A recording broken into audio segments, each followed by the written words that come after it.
This is a simulation game set in a virtual world and does not represent real life. Please play in moderation, take frequent breaks, and play responsibly.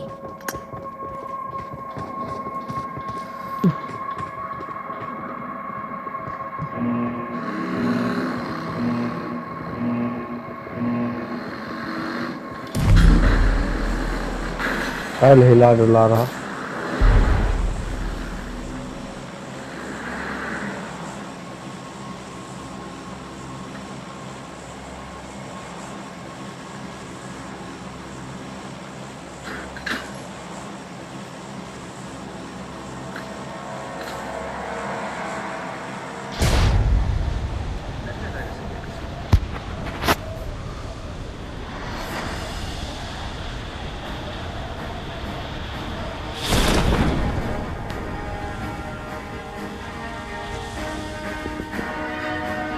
इस call में लगाएंगे सिक्के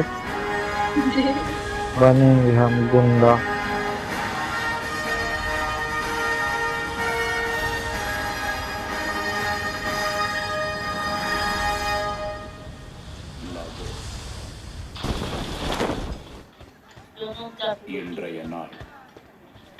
यहाँ तक था एक गुंडा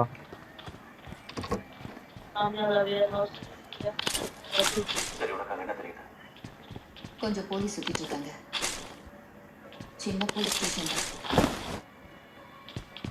தெருவே அமைதியா இருக்கு सब जगह लूट की मौत आ गई தெற்கு முனையில ஒரு ஏடிஎம் இருக்கு அப்படினா கேமராஸ் ரெண்டு நாள் வழி பாதையை ஒன்றே வேற சுலபமா தப்பிக்க முடியாதுன்னு சொல்றியா அப்படினா நம்ம எதிரிக்கு மாட்டிக்க போறங்கற பயமும் இல்ல ஏற்பட போற சேதத்தை பத்தியும் கவலை இல்ல தெரு முனையில ஒரு ரேஞ்ச் ரோவர் இருக்கு பாத்தியா ரெட் கலர் அதுவா அழகா இருக்கு அது புல்லட் ப்ரூஃப் கார் அப்படின்னா நிறைய செக்யூரிட்டி இருக்கும் நிறைய கன்ஸ் இருக்கும் நமக்கு தான் தலைவலி அதிகம் நான் என் மூளையை வச்சு எல்லாத்தையும் நகர்த்துவேன்றதை மறந்துட்டீங்களா எப்பவுமே முன்ஜாக்கிரதையா இருக்கிறது ரொம்ப அவசியம் நீ ஒரு ஆர்வக்குள்ளன்னு இதற்கு யாராவது உங்ககிட்ட சொல்லிருக்காங்களா முகத்துக்கு தானே சொன்னதில்ல ஏன் உங்ககிட்ட சொன்னாங்களா கவனத்தை சிதறப்படாது 6 மாசத்துல ரம்லாவை பிடிக்க கிடைச்ச நல்ல வாய்ப்பு அவன் தப்பிக்க கூடாது அவன் நம்மளை பார்த்தாலும் பிரச்சனை இல்லை அவன் தப்பிக்கிறதுக்கு முன்னாடியே தட்டி தூக்கிடலாம்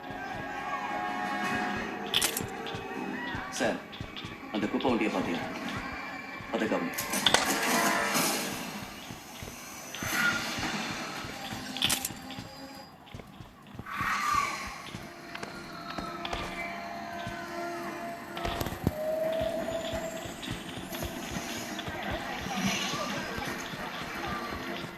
எக்ஸ்ரே கண்ணு காட்டு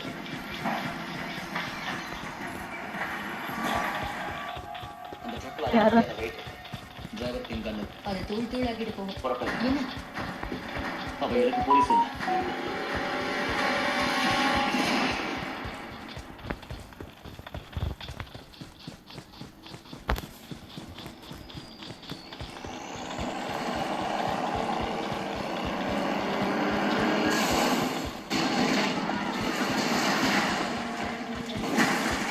खा दिया बताइए नाइन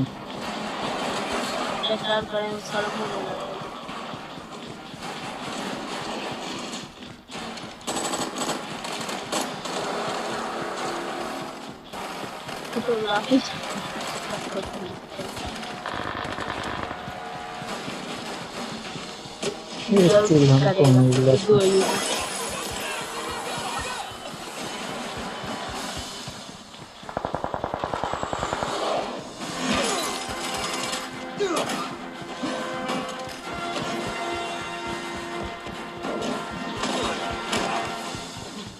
பாதுகாப்பு கவசம் அசால்ட் ரைஃபிள்ஸ் இங்க மொத்தம் 7 பேர் இருக்காங்க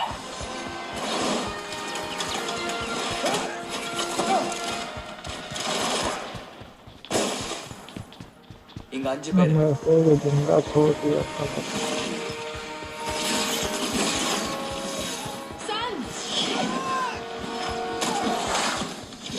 4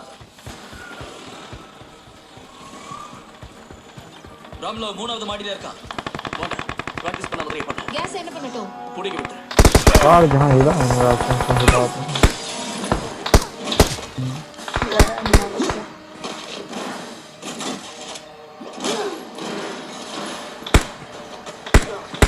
अब बिना किल के दिखे का राइट साइड में भाई लेफ्ट में घूम गया पीछे साइड में इसी सेट था भी एक बंदा।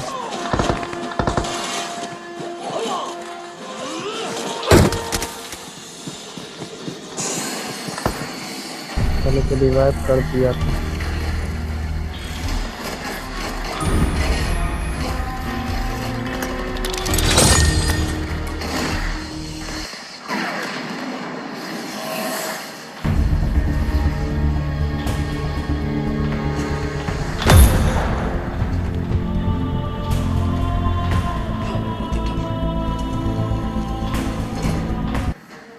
ரம்லா கிட்ட உயிரில் ஆயுதம் இருக்கு. நான் பார்த்துக்கிறேன்.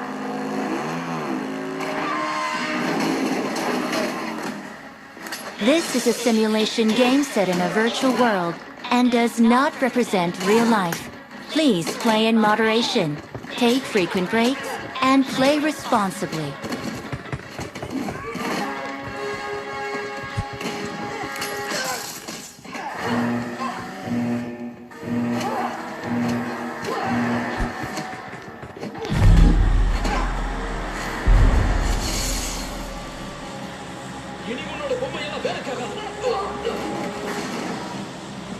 வெடிச்சு சதற போறேன்.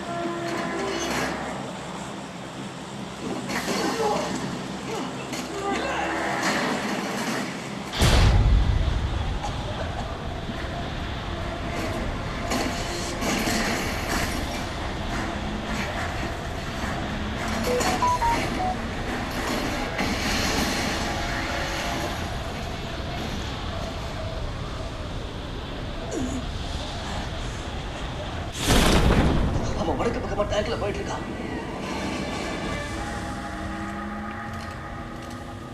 இது ஏர்போர்ட்டுக்கு எடுத்துட்டு போ. தப்பிக்கிறத சுலபம் இல்ல. கடத்தல் நாசம் பண்ண.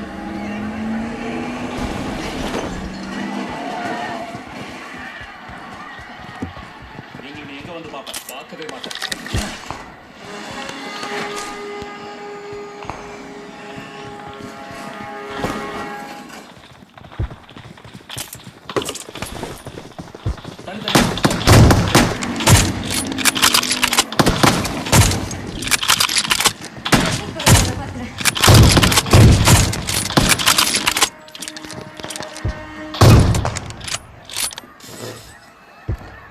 இது எல்லாமே குப்பை.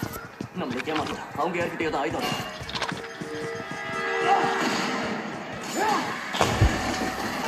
என்கிட்ட வந்து வசமா மாட்டிக்கிட்டியா? இதுக்காக தான் நான் காத்துக்கிட்டு இருந்தேன்.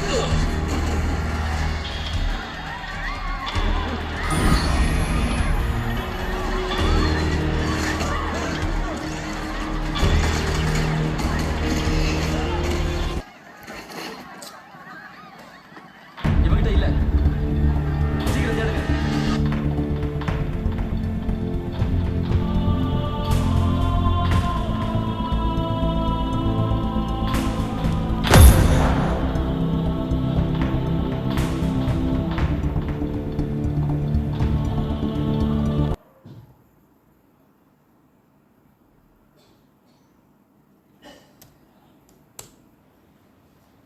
This is a simulation game set in a virtual world and does not represent real life. Please play in moderation, take frequent breaks, and play responsibly.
Hey folks, welcome to a brand new edition of Smart Money on CNBC 2018. Now this week on Smart Money, the spotlight is yet again on the cryptocurrency market.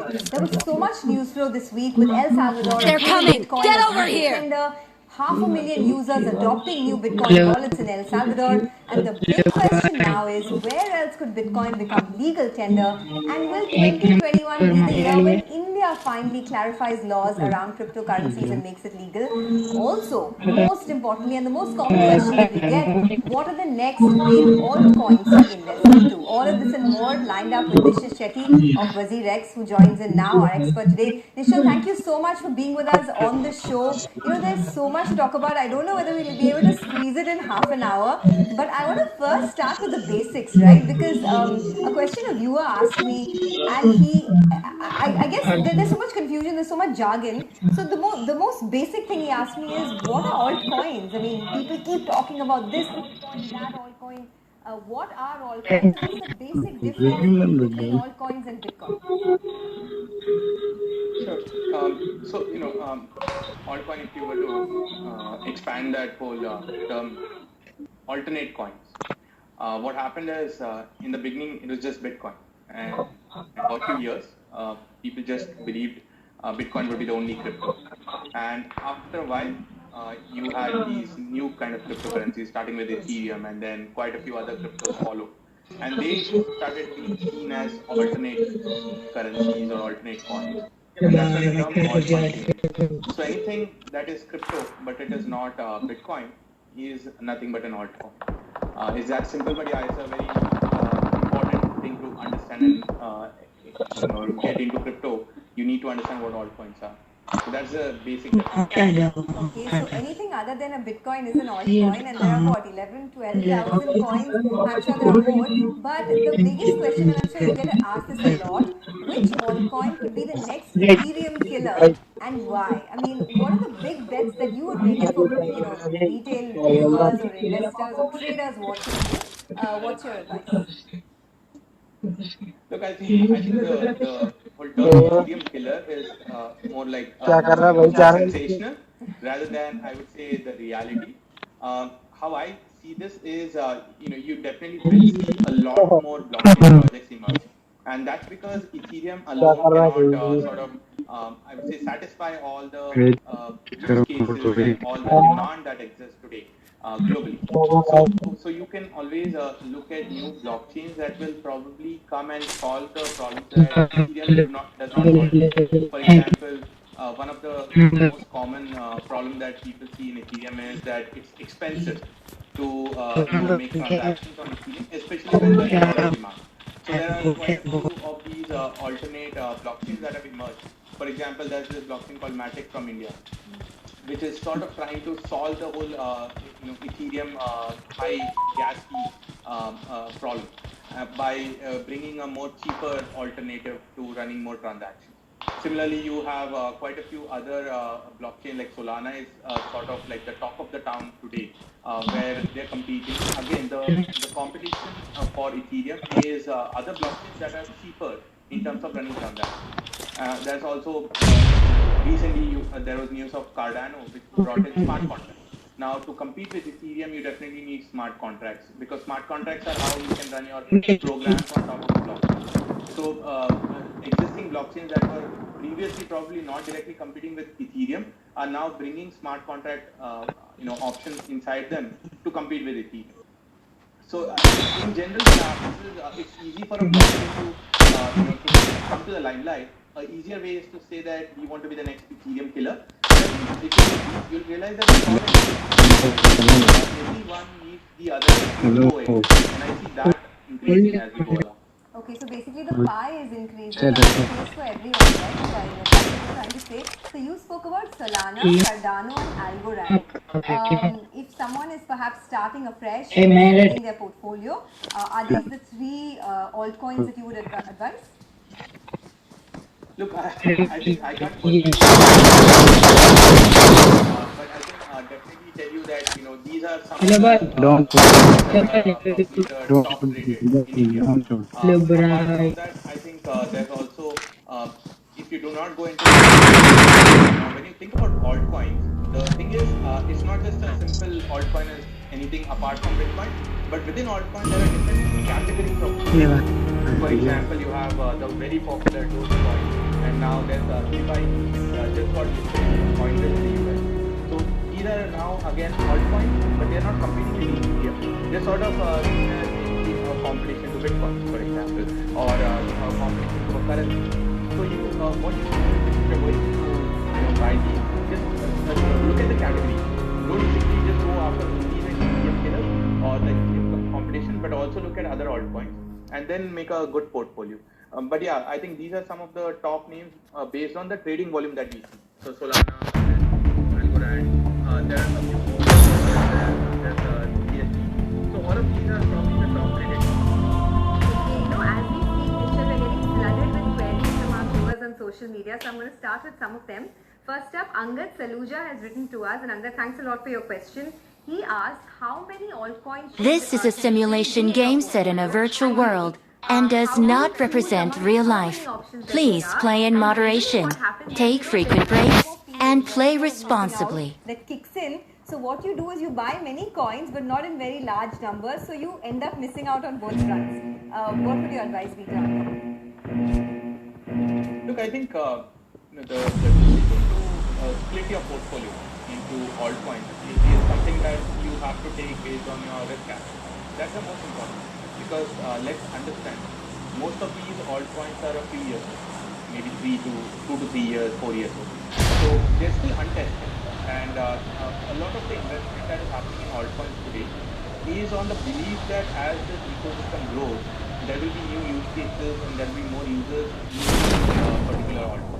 So what you do is, based on your risk appetite, divide it. That, let's say if you have a medium risk appetite, what I usually see is that people divide 50% of their portfolio into Bitcoin. So that's because Bitcoin is the oldest, it's the most liquid, it's been around for a while, and it's the most trusted. After that, maybe 30%, what you can do is look into the top 100 altcoins. And there are variety of websites out there where you can look at rankings of different cryptos. So pick the top 100, and maybe 30% of your portfolio may be a mix of that.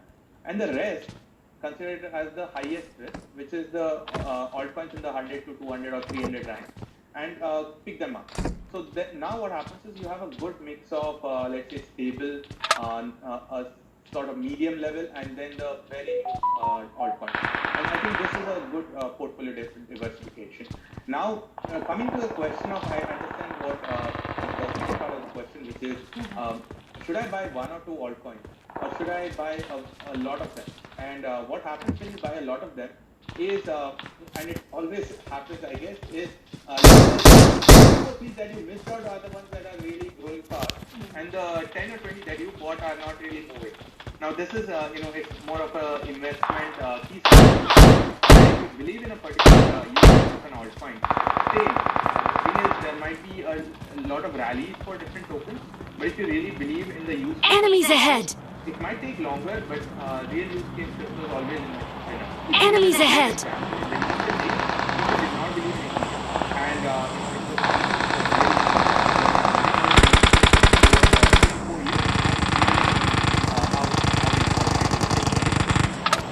Got that. Where do you see the future of, because I mean, you're running an exchange, so you think you mostly believe that the future is bright.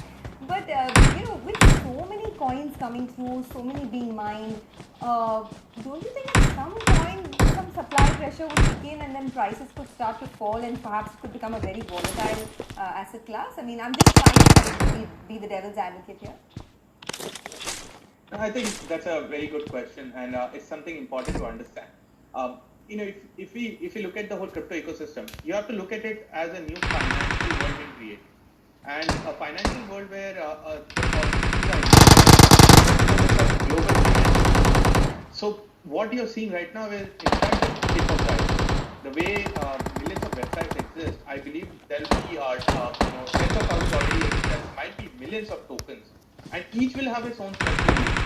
So it's not like every token is fighting with each other. They all have different reasons why they exist. And as the market expands, people will find new reasons and new ways to create new tokens for new use cases. Like NFTs are something very new, DeFi did not exist a few years ago. So all of these new kind of possibilities are emerging, which is where I think the market will keep expanding based on the innovation. Okay, well, we spoke about all of those, but when we come back from the short break, we're going to talk about hacks as well. Lots more coming back in. Attack the mark!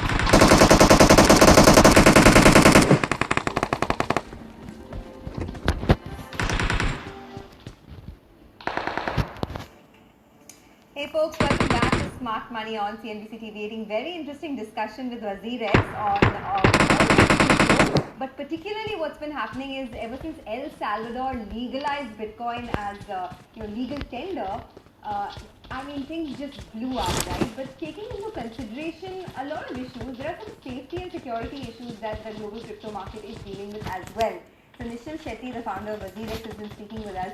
Nishal, let's talk a little bit about that because there have been many crypto hacks that have happened recently globally, right? So if someone wants to keep their coins safe, would you advise it's safer to keep your crypto in hardware wallets like say Ledger, Trezor, etc.? And how should one go about it? Look, I think I would not say it's either a this or a that, and that's the beauty of crypto and the good thing about choices. It would be a combination that you should ideally go for. And Enemies ahead! Enemies ahead!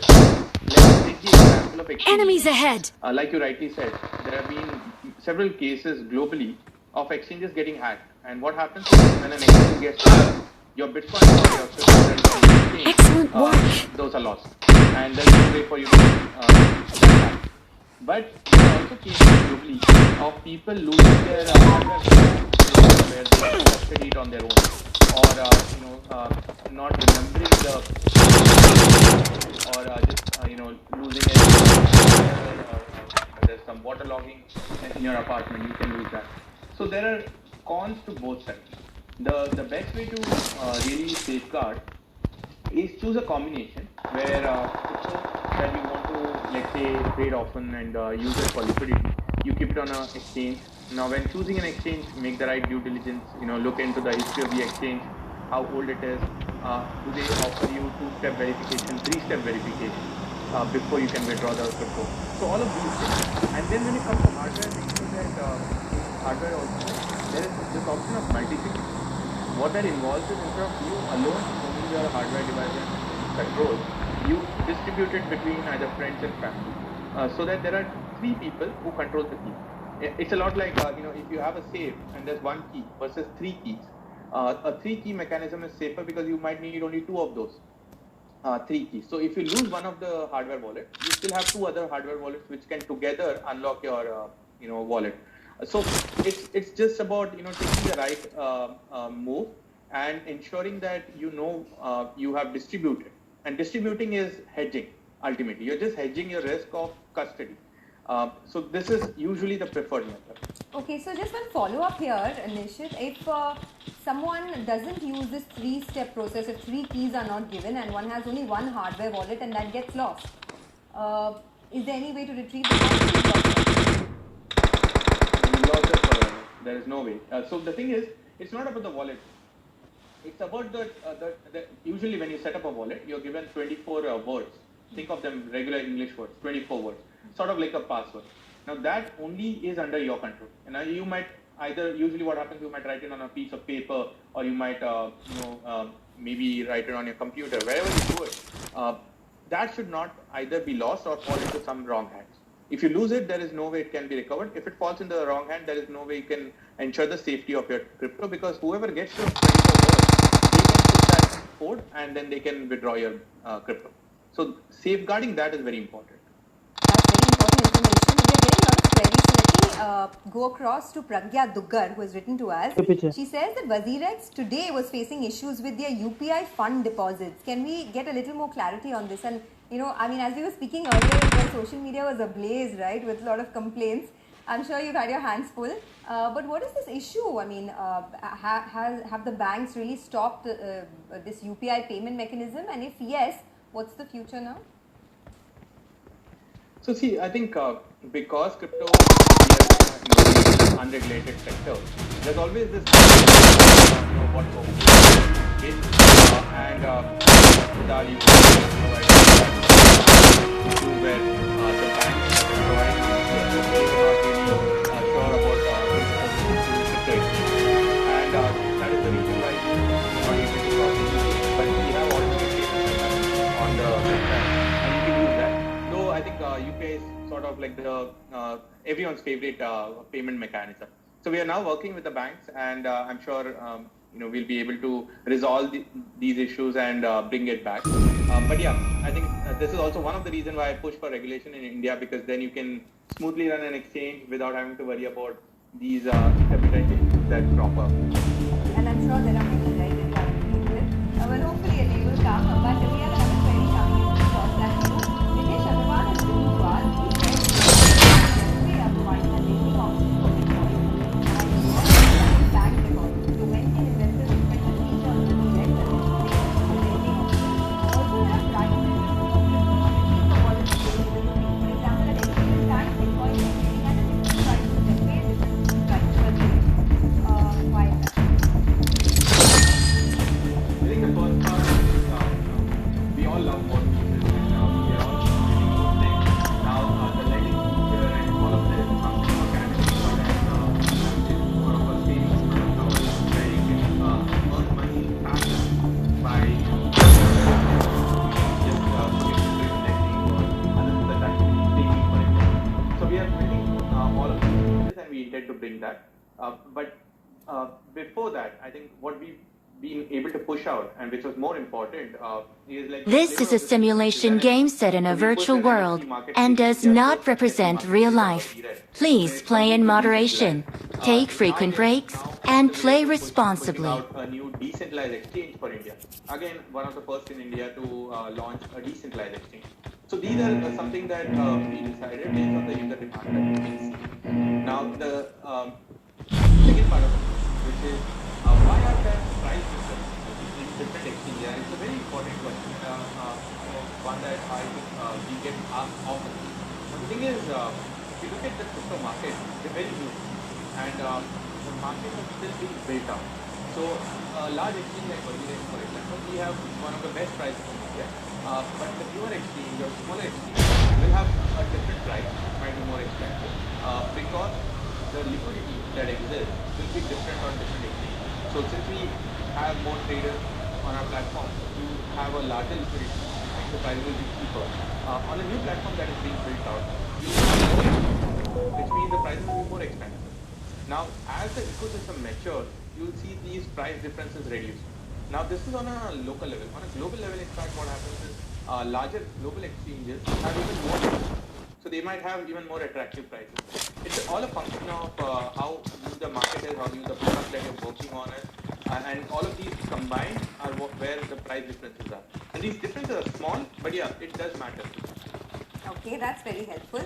Now, we just have a couple of minutes. I wanted to address the big news flow of last week, right? El Salvador legalizing Bitcoin, as legal tender, and Ukraine following as well. Now, it has received its fair share of criticism, Michelle, because we know that Bitcoin as legal tender does not have the same as fiat currencies, because there is quite a bit of volatility, there is a high transaction fees. But what are the implications of this? Look, I think you're right, and this is an experiment. It's a wild, different, never been done before experiment. I think the good thing from this is one is El Salvador has come to the line. They're all talking about that. They're all now about what is going on, and that's a great news. It's sort of how does a small startup in a nation work is when you do things different. And El Salvador, if you think about it, it's a startup nation. It's a small nation that's trying to break through this whole thinking that exists. Adopting Bitcoin, I think that's one good step that is helping them move forward. The fact that Bitcoin has a large being built up. So let's say the bet on Bitcoin works, they will not have to worry about creating an entire financial ecosystem because the entire world is working for them. there are products that are being built. This is a simulation game set in a virtual world and does not represent real life. Please play in moderation, take frequent breaks, and play responsibly. Something that will help them bring a digital economy faster. Now, countries like India, if you see, we have a large ecosystem generating a lot of production solutions to get this digital India to become a reality. But smaller nations do not always have that ecosystem around them. So when they adopt something like a Bitcoin, the whole world is building it. And I think that might really work in favor of Alpha. Having said that, it's still very early. And only time will say how this whole game will work out.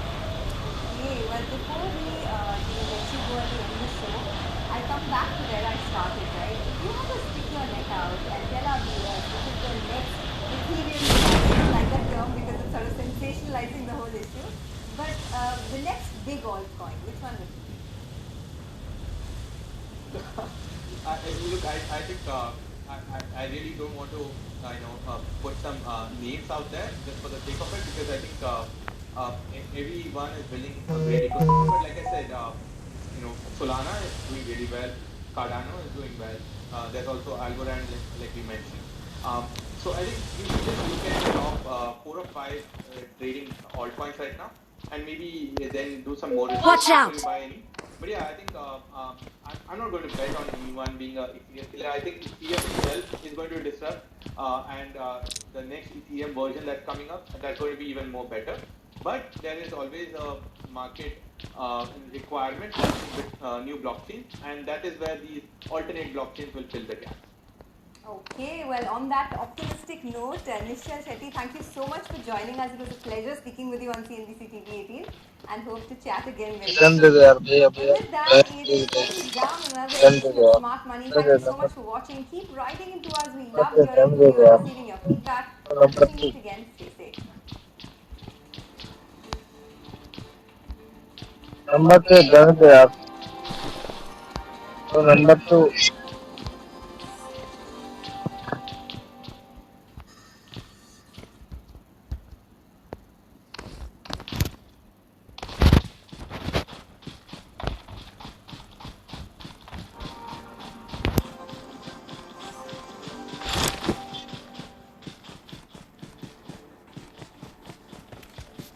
Hey folks, welcome to a brand new edition of Smart Money on CNBC TV 18. Now this week on Smart Money, the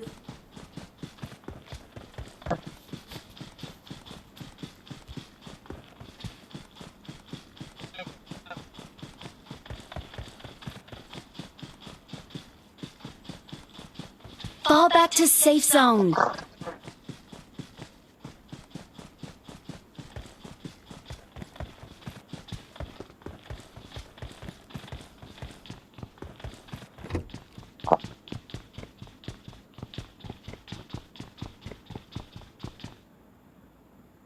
कौन से यार number 2 ऐसा इसमें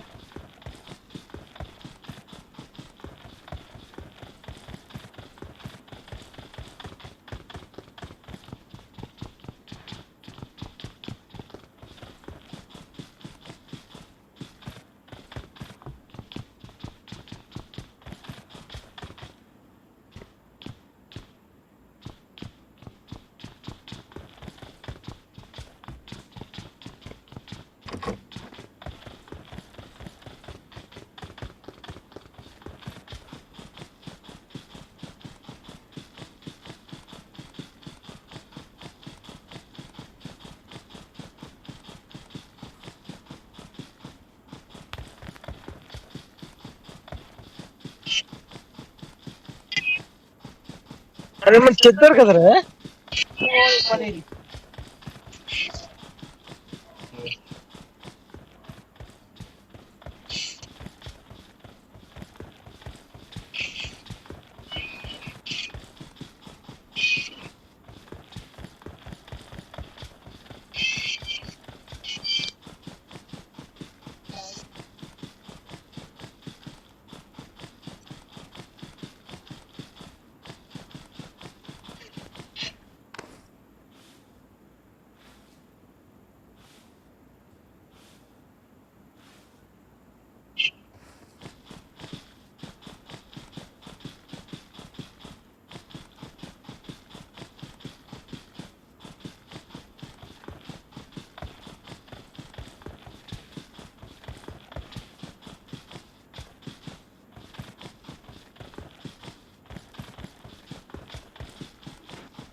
more.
sidewalk and you decide to cross the street. You step off the curb. At that moment, you hear the roar of an automobile engine. You immediately turn and look in the direction of the moving automobile. You identify the This sound is a and where it's simulation coming from. game set in a virtual This is the world first function and of does your not conscious mind. represent real life. The second Please function of play your in conscious mind is moderation, comparison. take frequent The breaks, information and about the play car that you responsibly. have seen and heard goes immediately to your subconscious mind. There, it is compared with all of your previously stored information Enemies and ahead! experiences moving automobiles.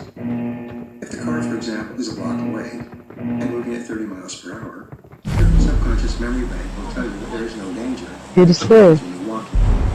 If, on the other hand, the car is moving towards you at 60 miles per hour and is only 100 yards इसी away, side ही zone गिरेगा you देख get a danger message that will stimulate further action on your part.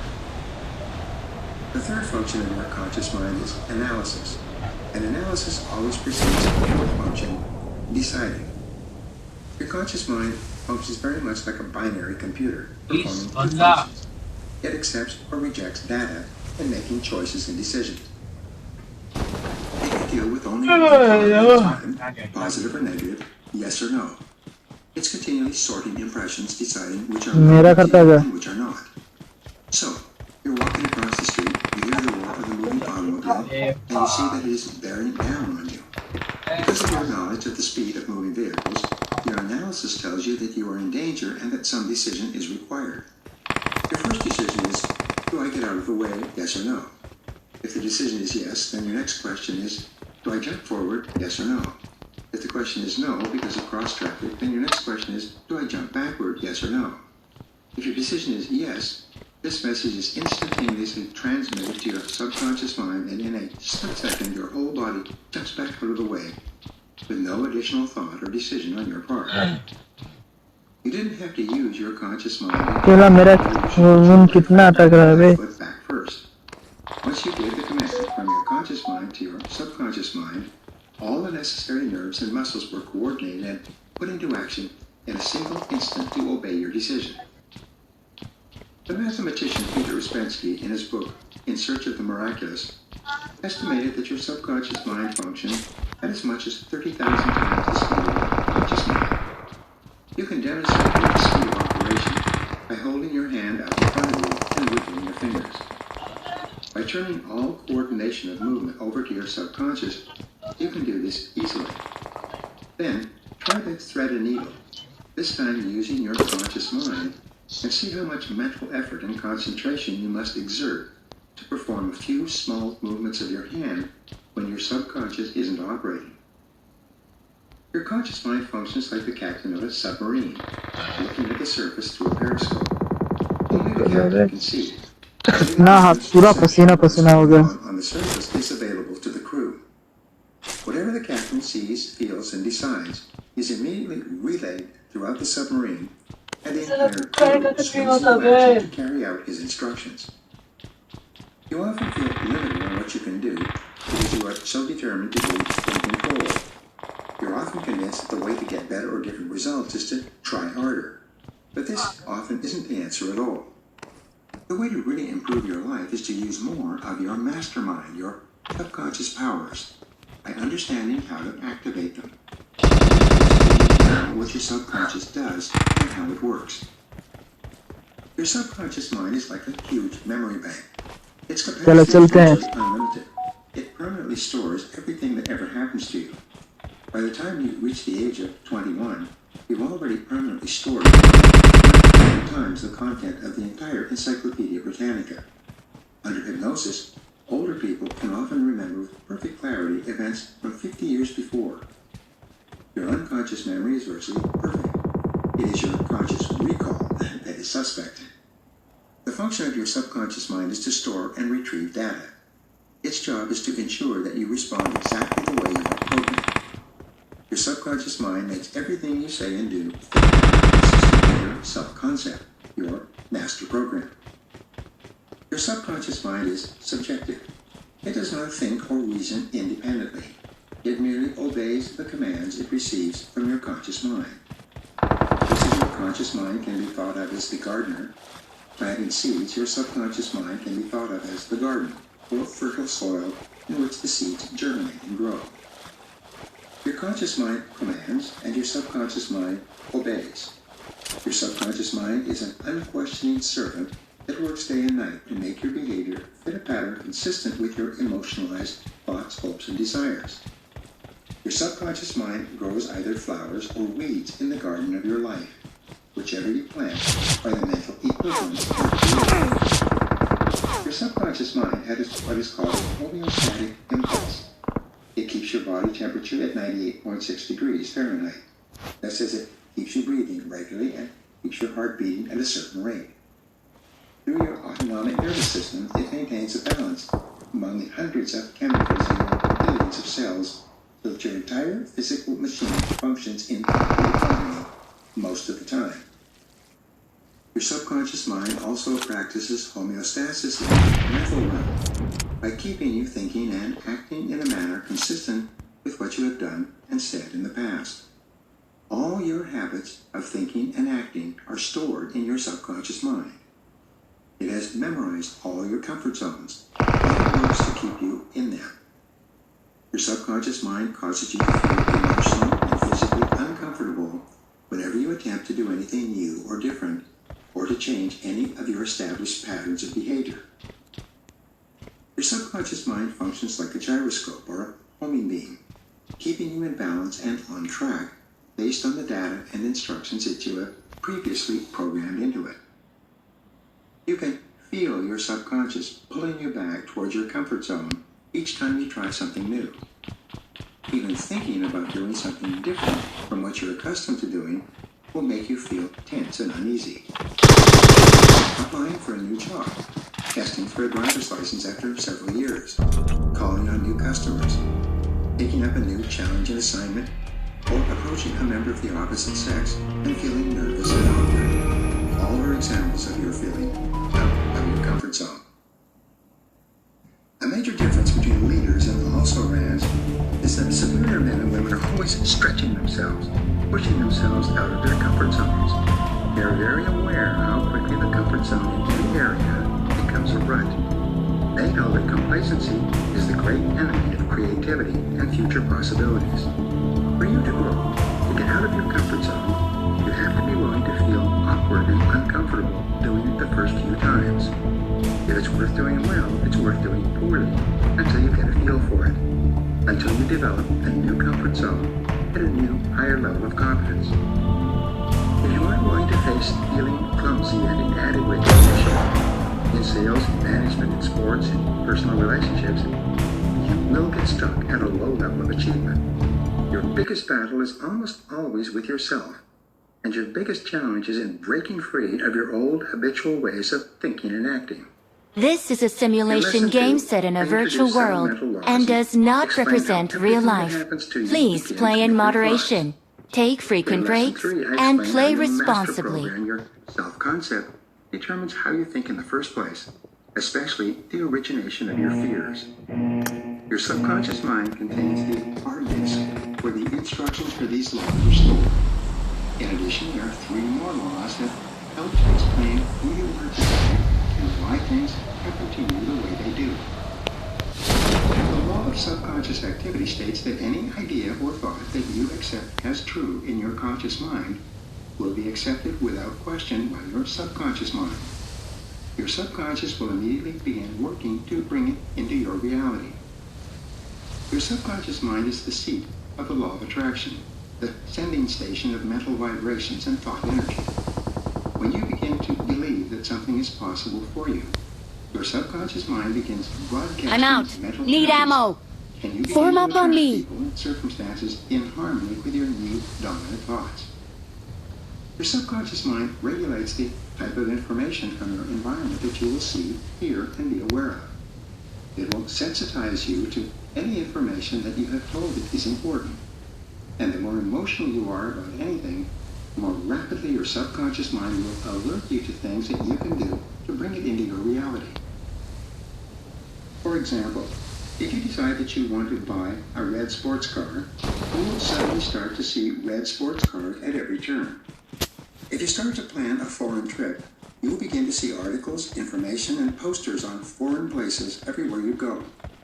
Your subconscious mind works to bring to your attention the things that you may need to make your desires a reality. When you begin thinking about a new goal, your subconscious takes this new thought as a command. It begins to adjust your words and actions so that they are more consistent with your achieving it. You begin to do and say the right things at the right time to help you move toward it.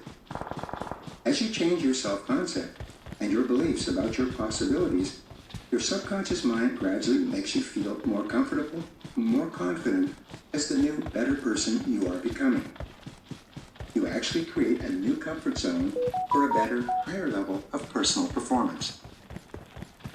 The law of concentration states that whatever you dwell upon grows. The more you think about something, the more it becomes part of your reality. This law explains much of success and most of failure. It's a paraphrase of the law of cause and effect, or sowing and reaping. It says that you cannot think one thought and get a different result. You cannot plant oats and get barley. Successful, happy people are those who have developed the ability to concentrate single-mindedly on one thing and to stay with it until it's complete. They discipline themselves to think and talk only about what they want, and to keep their minds off of what they don't want. Ralph Waldo Emerson wrote, "A man becomes what he thinks about most of the time." Effective people guard the doorways of their minds diligently. They remain focused on what's really important to them. They dwell on their desires for the future and refuse to entertain their fears and doubts. As a result, they seem to accomplish extraordinary things in the same amount of time that the average person spends just living from day to day. When I became excited about my own personal development, I went from focusing on too little to reading and getting involved in too much. I scattered my energies everywhere. I diffused my focus. I was busy, committed, and overactive. I was positive and excited about many possibilities, and I was negative and critical about others. I was like a car careening from one side of the road to the other, often ending up in the ditch. I eventually learned that more is less.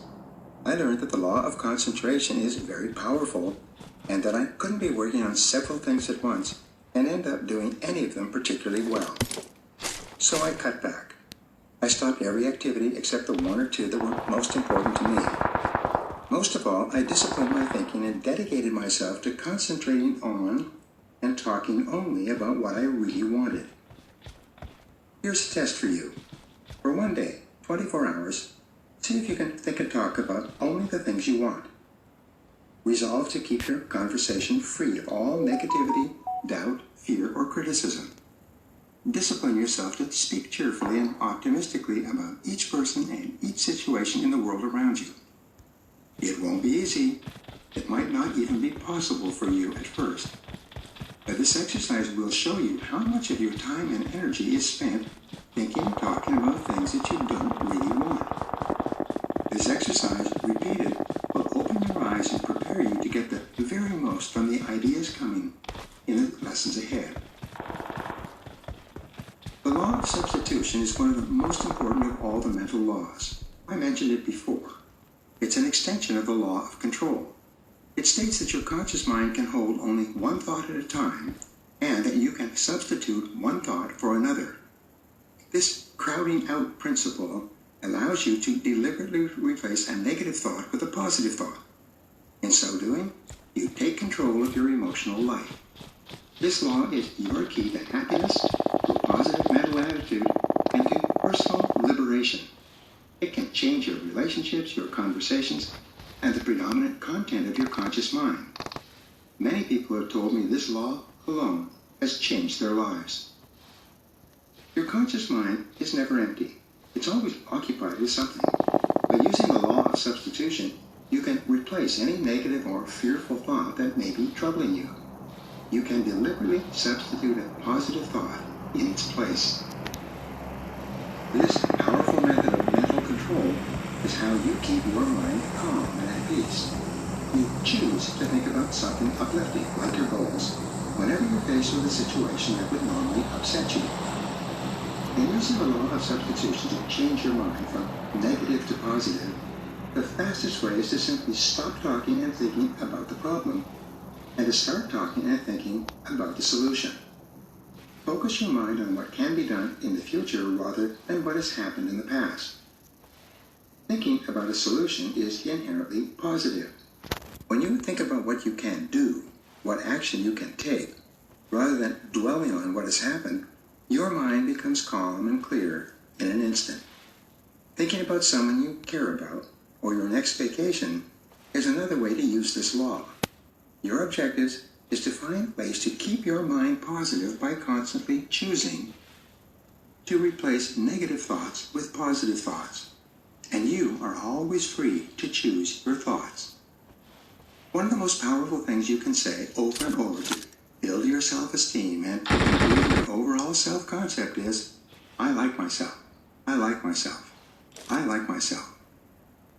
Whenever things go wrong or you feel unhappy for any reason, you can neutralize the feelings with the words, I like myself.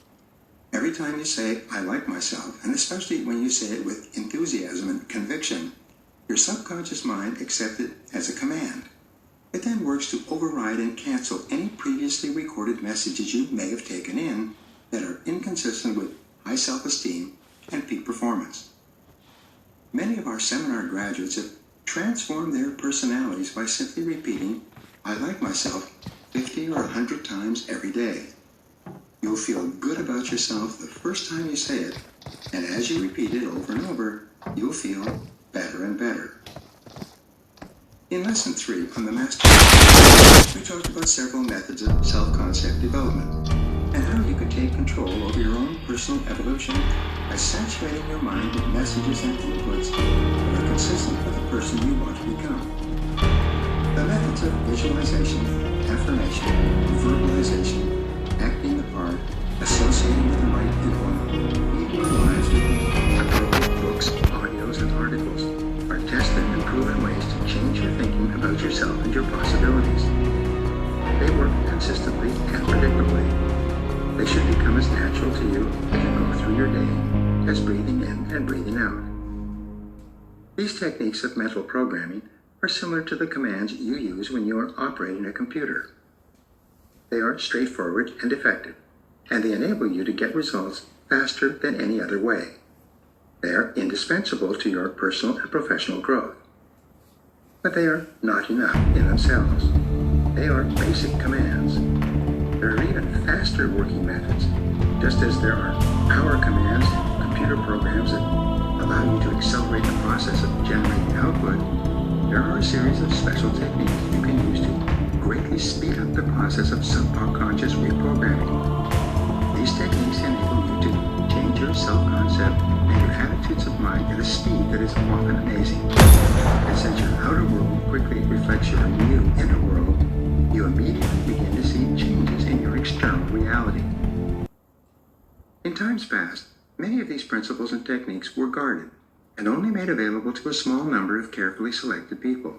This is a simulation game set in a virtual world and does not represent real life.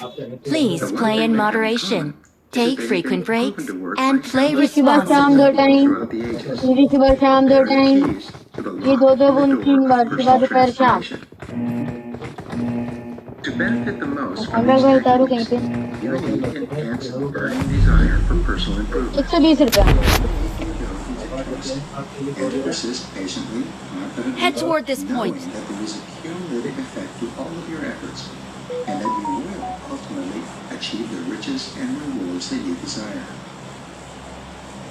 The first giant step in the field of personal transformation was made by Dr. Emile Coué in Geneva in 1895. His clinic was achieving recovery rates averaging 5 times faster than any other similar hospital or clinic in Europe.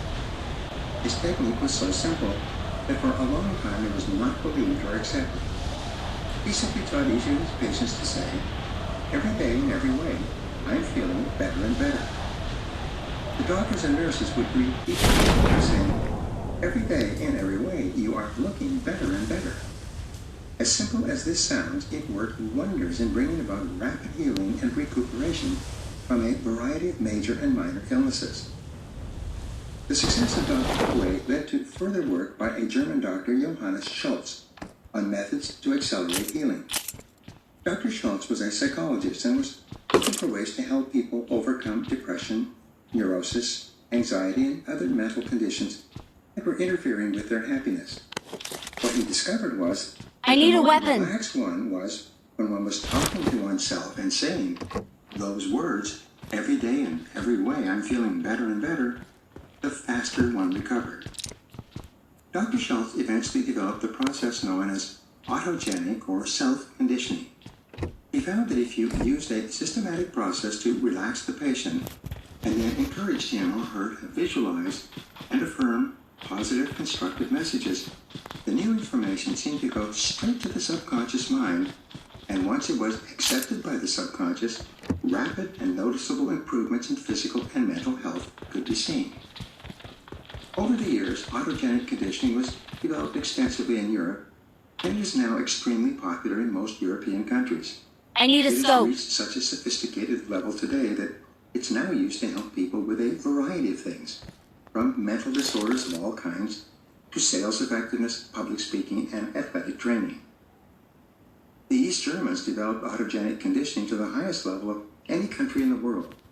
Their techniques were so advanced that they were treated as state secrets. By using these techniques, the East Germans won more gold medals per capita in the Olympics than any other country in the world. Autogenic conditioning enabled them to program their athletes to perform at extraordinary levels.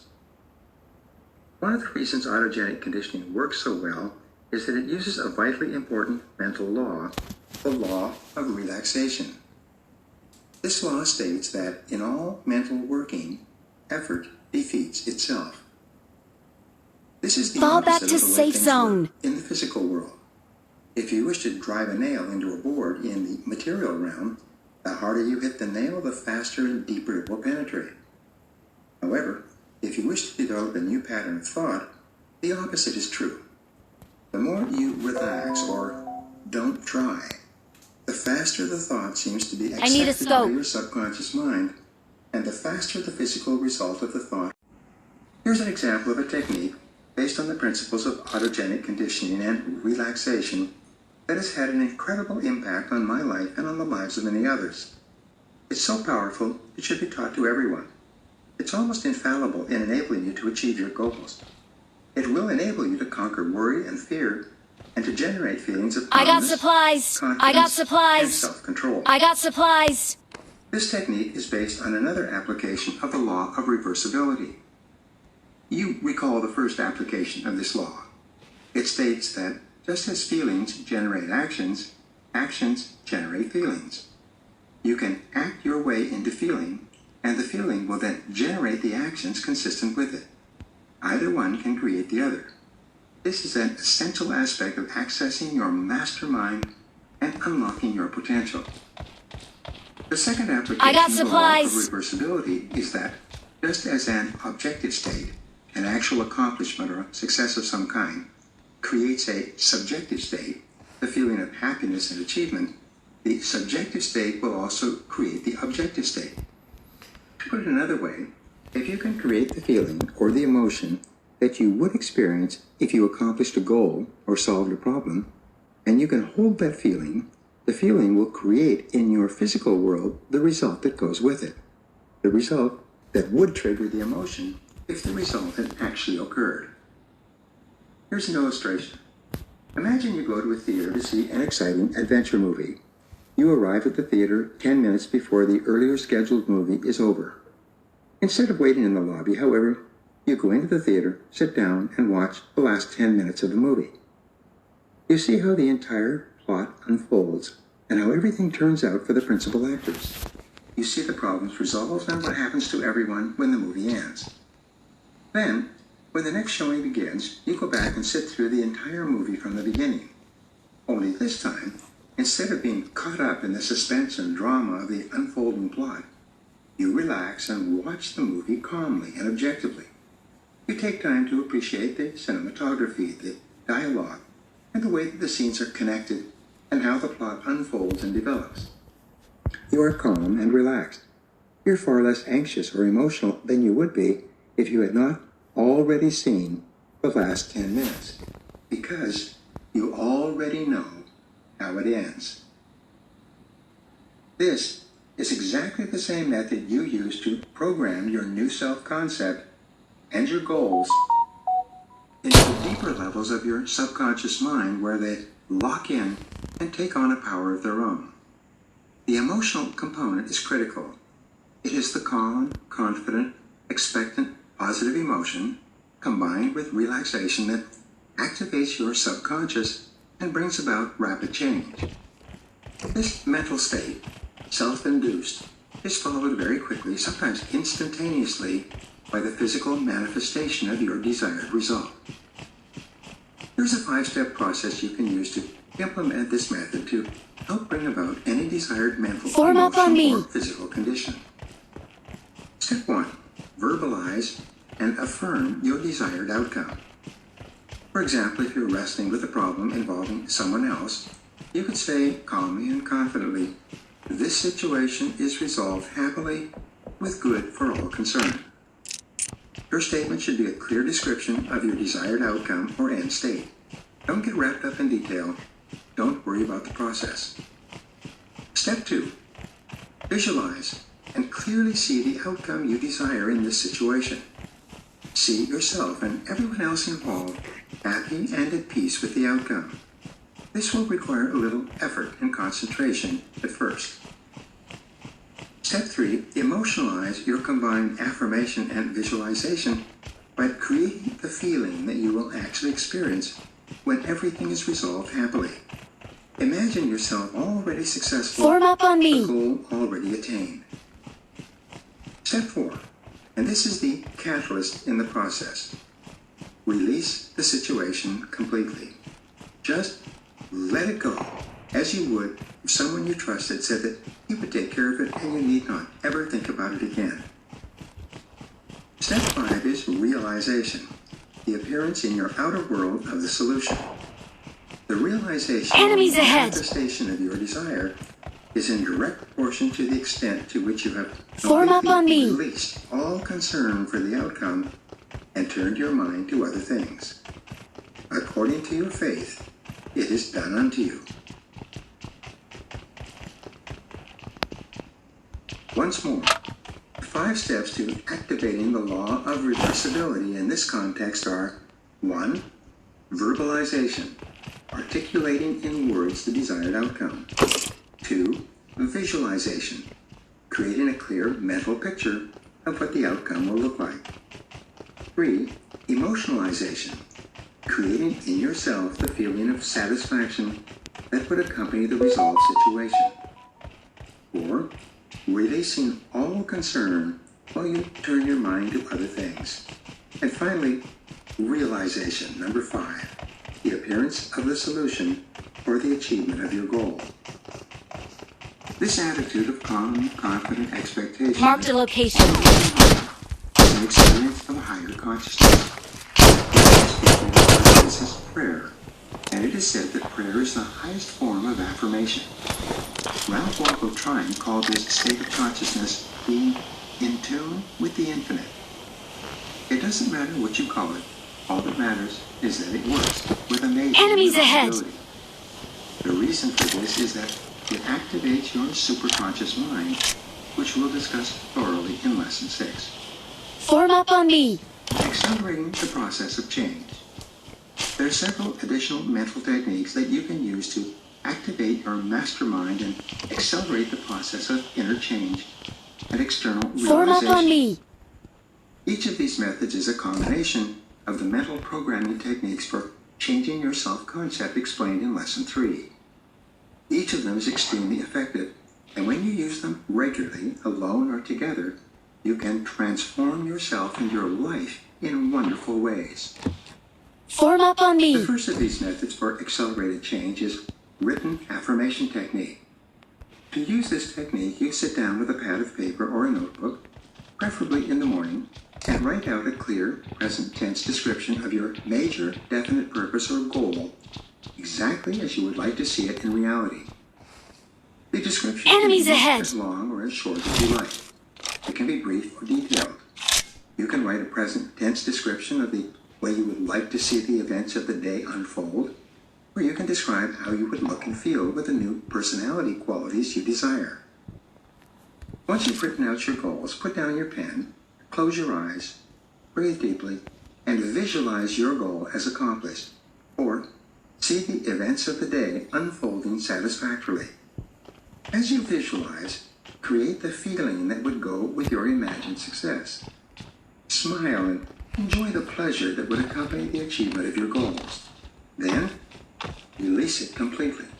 Let it go. Open your Fall eyes. back to safe zone. Carry on with your day. Writing is a powerful way to imprint your goals on your subconscious Enemies mind. ahead.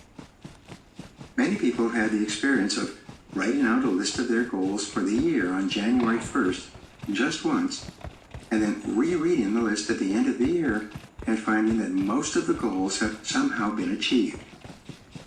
The more often you write out your goals, the more rapidly they materialize. Use a spiral notebook and write them down every day. It only takes a few minutes, but it programs you for the hours ahead. Writing and rewriting your goals convinces you more and more that they Form are up on me. achievable. As your conviction deepens and your opportunities to make them a reality. You activate the laws of attraction and correspondence, and the goals begin to materialize around you.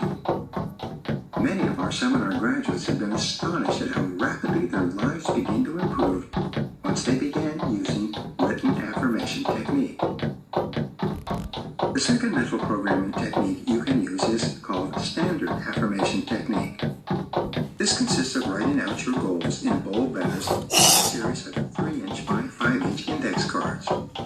You write the things you want as affirmations, in the present tense, and in words that are clear and definite. This method is best used twice per day, morning and evening. Find a place where you can be alone and quiet for a few minutes.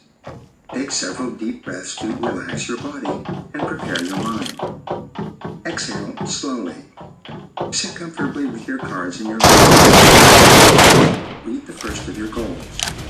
Close your eyes and repeat 5 times. Visualize your goal as it would be if it were already achieved.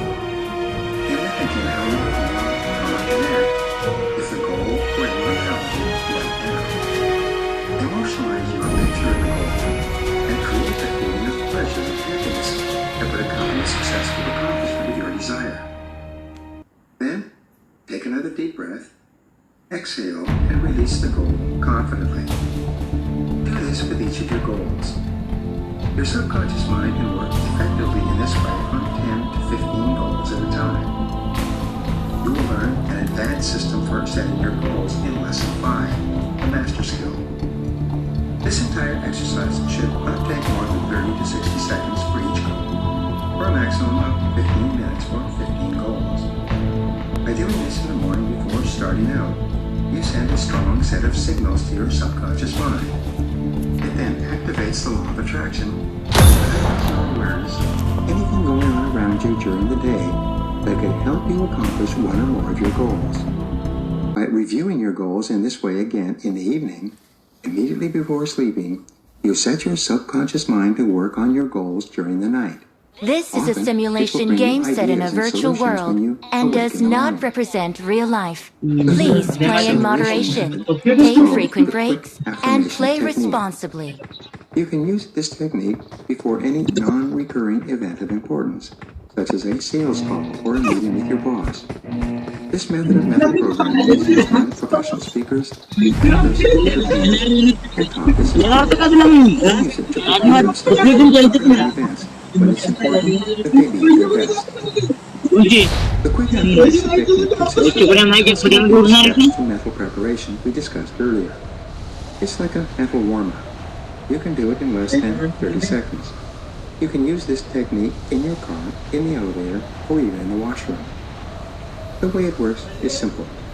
You get by yourself, close your eyes, affirm the ideal outcome, visualize it, emotionalize it, and release it. See and feel the event working out successfully. Then go into the meeting or whatever with calmness and confidence. If you have an important presentation or interview coming up in a few days, you should use this technique every time you think about it. Instead of taking forward with nervousness and anxiety, use the law of substitution to perform this quick affirmation technique. As you get closer and closer to the actual day and hour, you will feel yourself growing in confidence and assurance. By the time the actual event arrives, you will be mentally prepared to perform at your best. The full acceleration technique is the complete process of autogenic conditioning that we discussed earlier. This is a more elaborate exercise in which you systematically relax your entire body before affirming, visualizing, emotionalizing, and releasing. In its simplest form, you can get most of the benefits of autogenic conditioning by assuming a comfortable position, either sitting in a comfortable chair or bed. You close your eyes, breathe deeply, and begin talking to the 6 parts of your body: your left arm, your right arm, your left leg, your right leg, your chest, and your head. These are the words that seem to work the best. Begin by repeating 6 times, 1 breath to 1 repetition. My left arm is becoming heavy and warm. Then repeat 6 times. My left arm is now heavy and warm. Finally say 6 times. My left arm is completely heavy and warm. Each time you inhale and exhale, you speak 1 command. Repeat this process with each of the other 5 parts of your body, going from your left arm to your right arm, and then from your left leg to your right leg, then to your chest, and finally to your head and neck. In less than 10 minutes, you will have talked your body down into a deep state of relaxation. Your mind will be in the alpha state. You will then be ready for deep programming. Now, this technique is sometimes called self-hypnosis or autosuggestion, and it's extremely effective in two areas. First, you can use it to overcome fears and build confidence in your relationships, work, financial life, health, and other activities. It can even help solve problems such as call reluctance in salespeople, fear of public speaking, and nervousness in dealing with any challenge of daily life. Second, you can use it to accelerate the development of motor skills and sports ability in areas such as tennis, golf, skiing, hockey, figure skating, football, and basketball. It's a form of mental rehearsal. You practice the movements over and over in your imagination, visualizing perfect performance every time and programming that image of excellence into your subconscious mind. Your subconscious mind cannot tell the difference between a real experience and one that you vividly imagine, especially one that you vividly imagine when you are deeply relaxed. Your subconscious mind merely accepts the mental picture as a command to guide future action.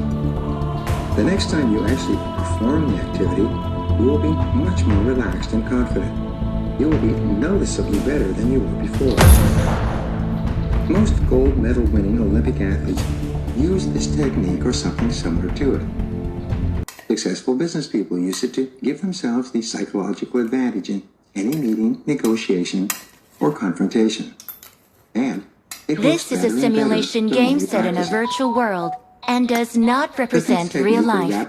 Please play in moderation, take frequent breaks, and play responsibly. Programming by someone other than yourself. The word hetero means other. Your self-concept has been largely formed as a result of two primary forms of suggestion. Autosuggestion, the things that you have said to yourself and believed, and heterosuggestion, the things that other people have said to you that you have believed.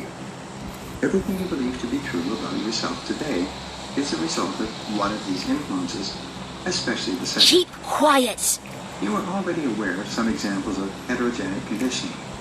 These are the things that your I'm parents, really sorry. your older relatives, your teachers, or other people you respect have told you about yourself.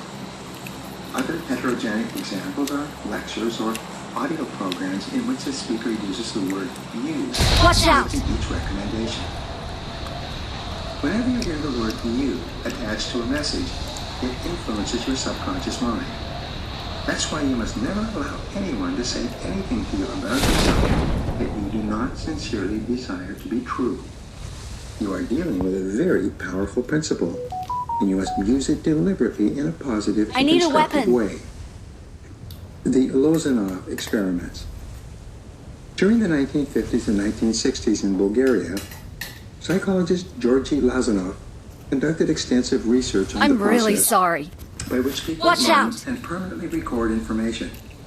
He was intrigued by examples of super learning from around the world, such as the fact that Muslim students memorize and recite the entire Quran, a book the size of the New Testament, before entering any Muslim university. Lazarov found entire religions in India with no written books or materials. The masters and disciples of these religions passed down their teachings orally from one generation Keep to the quiet! next. Image people who could recite religious teaching for hours with no reference to notes. As his research progressed, Lazarov became interested in the idea that each of us has actually two brains, a right and a left hemisphere, and they perform different functions. For example, the left brain is the logical, linear, practical brain. It's responsible for reasoning, analysis, and calculation. It's the mathematical, verbal, sequential, pragmatic, and skeptical side of the brain. It is responsible for language and for processing facts, and is concrete and straightforward.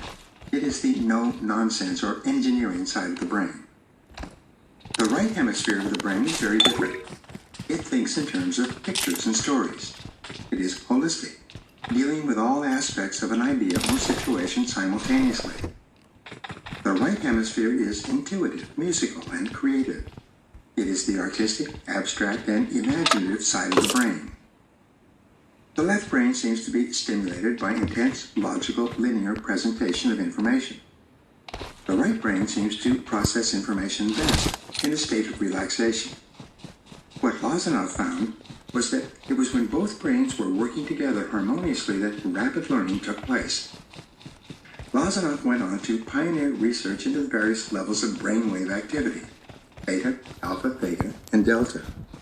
He found that in our normal waking state, beta, the brain functions at 14 waves per second or faster. In alpha, the relaxed or meditative state just below beta, the brain functions at 8 to 13 waves per second. This seems to be the ideal brainwave level for learning.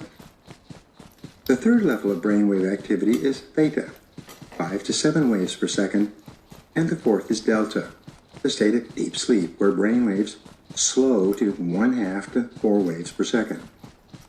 Now, Lozanoff was interested in accelerating the speed at which the brain absorbed and stored new information. He developed what is called today accelerated learning, by combining all these findings into a new way to learn and retain information of any kind. Lozanoff discovered that if you could put a person into a deep state of relaxation, into alpha, and then present new information while gentle classical music played in the background, the right and left brains would synchronize, and learning would take place at a rapid rate. His experiments involved having classes of adults sit deeply relaxed with their eyes closed while music played softly in the room. The instructor would then read lists of words in a foreign language, repeating them in different ways. Afterwards, the students would be brought to full alertness and tested for retention. With this method, the students learned at a remarkable rate. Some of them remembered 98% of what they'd been taught. In 1969, Lozanoff was able to teach students 150 new words per 3-hour session, easily 3 to 5 times the rate of learning in a traditional language school. Later, he increased the learning rate to 500 words per day, and then to 1,000 new words in a single day by using more advanced combinations of relaxation, music, and repetition. In 1974, with a special class of students, Lozanoff increased the learning rate to 1,800 new words of a foreign language in one day, still maintaining a retention level of 98%. In 1979, Lozanoff was able to teach a special class 3,000 new words, the equivalence of fluency in a foreign language, in a single day. 6 months afterwards, those students could still recall 60% of what they had learned, compared with a 10% average recall rate in an American university. The work of Lozanoff demonstrated that rapid learning is possible, not only for facts and information, but also for new behaviors and new mental habits. By combining the discoveries of Lozanoff with a combination of affirmations, music, and relaxation, you can vastly accelerate the speed at which you achieve your goals and develop the personality characteristics you desire. This form of heterogenic conditioning is the use of recorded affirmations with music. There are 2 ways you can use this particular method. The first is by listening to subliminal recordings, which I do not recommend. You simply do not know what message is on the recording. Some of the expensive recordings sold in the mass market have been found to have no messages on them at all. The second method of recorded affirmations with music is called progressive relaxation. With this method, a clear voice counts you down into a state of deep relaxation against a background of gentle classical music. This combination of words and music activates your right brain and drops you into the alpha state. While you are in this state of relaxed awareness, the positive messages, combined with the music, bypass your critical, conscious mind and go straight into your subconscious, where they bring about rapid personality change. Recorded affirmation with music is healthy and refreshing in its own right. At the end of a series of positive messages, the voice on the recording counts you back to full alertness. You open your eyes feeling relaxed, refreshed, and happy. Recorded affirmation is effortless and easy. A typical recorded affirmation process is only about 20 minutes long. It's a form of active meditation. If you practice it twice a day, morning and evening, you'll be more positive, more relaxed, more creative, and in far better control of your emotions. Many of your minor ailments will clear up, and I'm aware of cases in which major illnesses disappeared and people started using this technique regularly. You can create your own affirmation recordings and put your own goals onto them. You simply play relaxing music that you enjoy on one player while you read your affirmations with the music in the background onto another player. It's very hard to make a mistake, and even a homemade recording can be very effective in programming you to achieve your goals. Combining different methods. Sometimes people ask me which of these methods they should use. My answer is that you should use as many of them as you feel comfortable with, and whichever one is most convenient for you at any given time. Ideally, your entire day should be one continuous affirmation.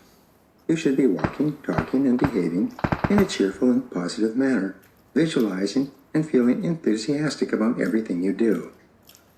Your mental movies combined with emotionalization are the previews of your life's coming attractions. Your biggest single job is to exert the self-control, self-mastery, and self-discipline needed to keep your words, thoughts, and pictures off of what you don't want and focused squarely on what you do want. Add to this a dash of confident expectations, and you're on your way to a positive mental attitude and a happy, satisfying life. Putting these techniques to work. Take a specific situation in your life, an upcoming event, or something that is worrying you and causing you stress. Each time you think of the situation, apply the quick affirmation technique and then release it. Do this until the event has passed successfully or the situation has been resolved satisfactorily. As you recall, you stop, verbalize, take a deep breath, visualize, relax, and then go into the event. Next, get yourself a package of 3-inch by 5-inch index cards. There are packages available with spiral binding that you can make into your own affirmation book. Write out your goals, one per card, in clear present tense language. Review them twice per day using the standard affirmation technique until you see your goals materializing around you. Make your own relaxation recording with music and listen to it regularly until the messages are firmly embedded in your subconscious mind and you begin to see the results in the world around you. As you go through your day, behave as if you are already the kind of person you want to be and as if you have already achieved the goals you want to achieve. Get that end of the movie feeling and just relax. Carry yourself with calm confidence and positive feelings of success and happiness, knowing that if you can hold it in your mind, you can have it. And you will. Many years ago in ancient Greece, a traveler met an old man on the road and asked him how to get to Mount Olympus. The old man, who happened to be Socrates, replied by saying, "If you really want to get to Mount Olympus, just make sure that every step you take is in that direction." The moral of the story is simple. If you want to be successful and happy and wealthy, just make sure that your every thought and action Sir Isaac Newton is generally considered to be the greatest scientist who ever lived. His breakthroughs in mathematics and physics laid the groundwork for the modern age. In his later years, he was asked how it was that he, one man, had managed to make such significant contributions to the world of science. He replied, "By thinking of nothing else." In its simplest terms, success begins with you exercising your power of choice to take systematic, purposeful control over the thoughts you hold in your conscious mind. By rigorously disciplining yourself to think and talk only about what you want, and by refusing to dwell upon the things that you don't want, you begin your journey toward the stars.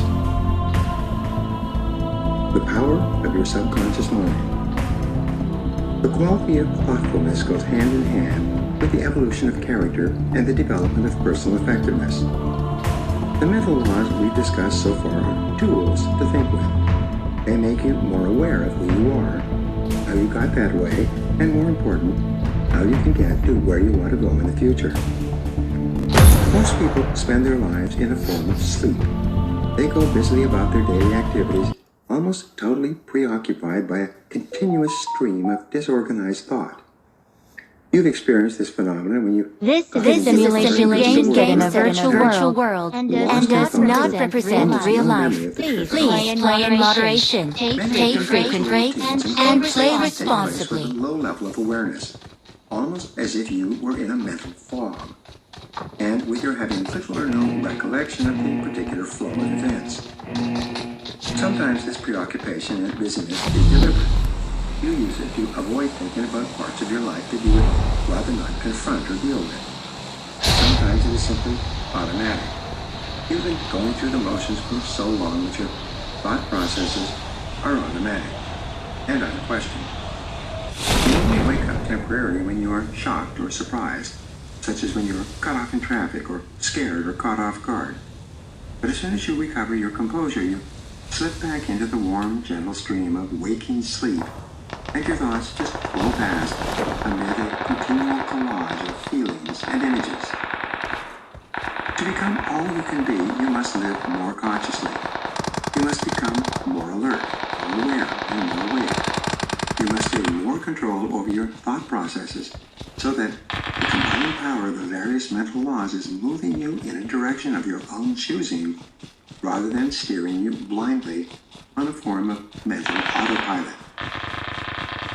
You begin this process of awakening by reflecting on parts of your life, past, present, and future. As an exercise in awareness, start by imagining that before you were born, somewhere on the other side of the cosmos, you had evolved over many lifetimes to become a particular type of person with a particular set of qualities, interests, talents, and abilities. It doesn't matter what you think about the idea of reincarnations. Exercise is just that, an exercise for the point that will become clear. Continuing this line of thought, imagine that you deliberately chose your parents, and that you chose the situation you were born into and brought up in. You did this because at your stage of specific lessons about yourself, about life, and about other people that you needed to learn, and which you could learn in no other way. Imagine also that the person you are today, especially the good qualities you've developed, evolved largely or partially as the result of the